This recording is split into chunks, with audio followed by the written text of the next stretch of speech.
Buenas tardes, estimadas docentes y compañeros. Hoy les vamos a hablar de los aspectos relevantes de la perspectiva de género.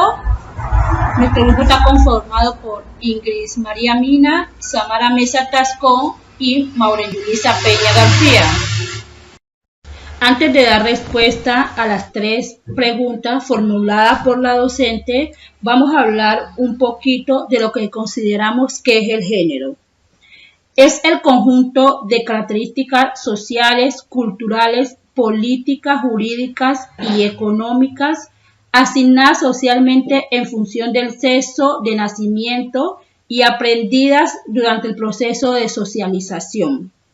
El género determina lo que es esperado, permitido y valorado en una mujer o en un hombre en algún contexto determinado. Donde el rol femenino tiene que ver con las tareas asignadas a la reproducción, cuidado de hijos e hijas, cuidado emocional, entre otros. Se inscribe en el ámbito de lo privado y a menudo son trabajos no valorados. El rol masculino se corresponde con tareas productivas de mantenimiento y sustento económico, y su ámbito es lo público. También se corresponde con el ejercicio del poder, tanto en lo público como en lo privado. Los roles de género se establecen mediante influencia de la familia, la comunidad, la escuela, las instituciones religiosas, culturales, folclórica, etc. Habiendo dado el concepto de lo que consideramos género y roles de género, vamos a pasar a responder las preguntas. Primero, ¿cuáles son las construcciones históricas que conllevaron al abordaje de la perspectiva de género? Tomando como referente a Joan Scott, 1986, indica que el género no es una construcción social de la diferencia sexual, sino también una forma de significar las relaciones de poder. Es decir, la teoría de género cuestiona principios y esquemas clásicos de pensamientos que se consideran normales. Por ejemplo, el esquema tradicional de la sexualidad, de la familia y en general los roles estereotipados por la cultura. Los roles estereotipados constituyen formas según las cuales agrupan a la persona generalizándola de manera desfavorable. A las mujeres, aunque afectan también a los hombres, aunque hayan reflexionado menos diciendo lo que se debe hacer, de acuerdo con el sexo y características. Bajo esta forma diferencial se ordena y se coloca a hombres y mujeres. Así, la sociedad ha constituido la idea de la diferencia entre el hombre y la mujer. ¿Cuál es la relación de la historia de las mujeres, los derechos humanos con la construcción de la perspectiva de género? A través del tiempo se ha invisibilizado el aporte de la mujer en la sociedad. Se muestra una imagen de ellas como agentes manejables, incapaces de ejercer diferentes roles en los movimientos sociales.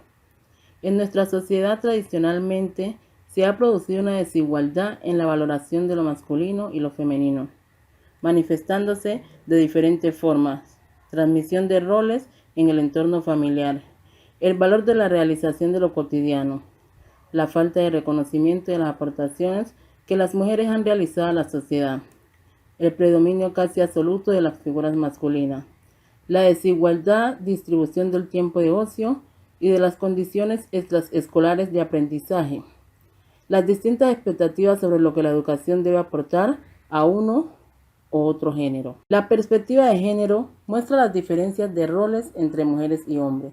Estas se dan no solo por su determinación biológica, sino también por las diferencias culturales. La educación, la sociedad y la familia han transmitido valores, costumbres, estereotipos, prejuicios y roles sobre lo que supuestamente debe desempeñar cada género de manera socialmente impuesta. Sin embargo, las representaciones sobre el género varían de una cultura a otra y de la época que esté viviendo la sociedad. Todo esto ha generado grandes desigualdades sociales existentes entre el hombre y la mujer, sin tener en cuenta que ambos sexos tienen los mismos derechos. Anteriormente la mujer era sometida bajo el dominio de su esposo, al cuidado de los hijos y del hogar. Desde lo social, la mujer no podía ejercer cargos de gobernabilidad. Aunque ésta se ha transformado un poco, observamos que en algunos países como Colombia no se le ha dado la oportunidad a la mujer de que tome las riendas del país y transformar la sociedad. Sin embargo, se debe avanzar en la construcción de la igualdad de género. Desde la educación se deben buscar alternativas que permitan al individuo tener una equidad entre ambos sexos. Para ello se debe terminar con el desempeño de diferentes roles y estereotipos que se han venido transmitiendo de generación en generación. Ejemplos: los niños no lloran, los oficios son para las niñas, los niños no se visten de rosado, entre otros aspectos. Estos son patrones de conducta que indican cómo se deben comportar y actuar los seres humanos en la sociedad, sin importar sus pensamientos y emociones. Para dar respuesta a la pregunta de que cómo se genera el encuentro de la educación y la perspectiva de género, me voy a remitir a García Perales 2012, que indica que en nuestra sociedad tradicionalmente se ha producido una desigualdad de valoración de lo femenino y de lo masculino, la cual se manifiesta en la transmisión de los roles en el entorno familiar, en donde falta también el reconocimiento de la mujer, de lo realizado en la sociedad. El predominio es casi absoluto masculino. Por eso, la escuela debe aportar tanto a uno y a otro género.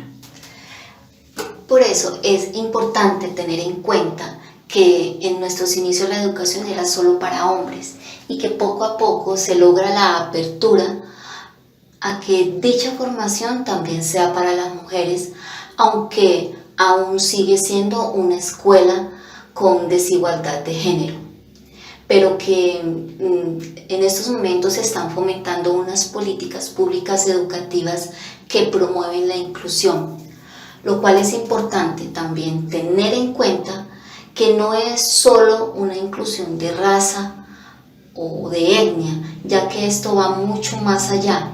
Es visibilizar y reconocer que existe un abanico enorme en cuanto a la diversidad de ser hombre o mujer.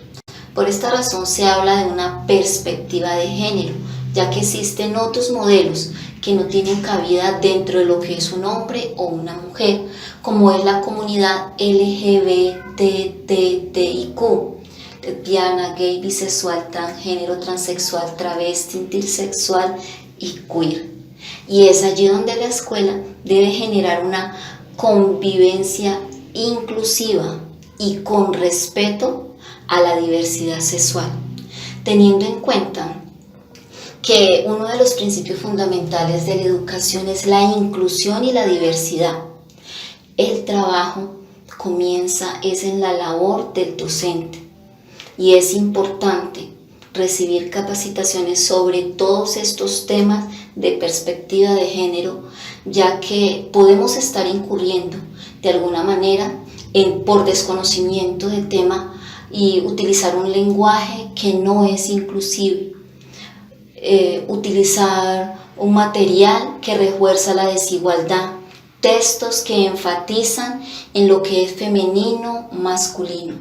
Por tal razón, para poder generar ese encuentro es necesario conocer el tema, tener un lenguaje inclusivo, equitativo e igualitario en el aula de clase.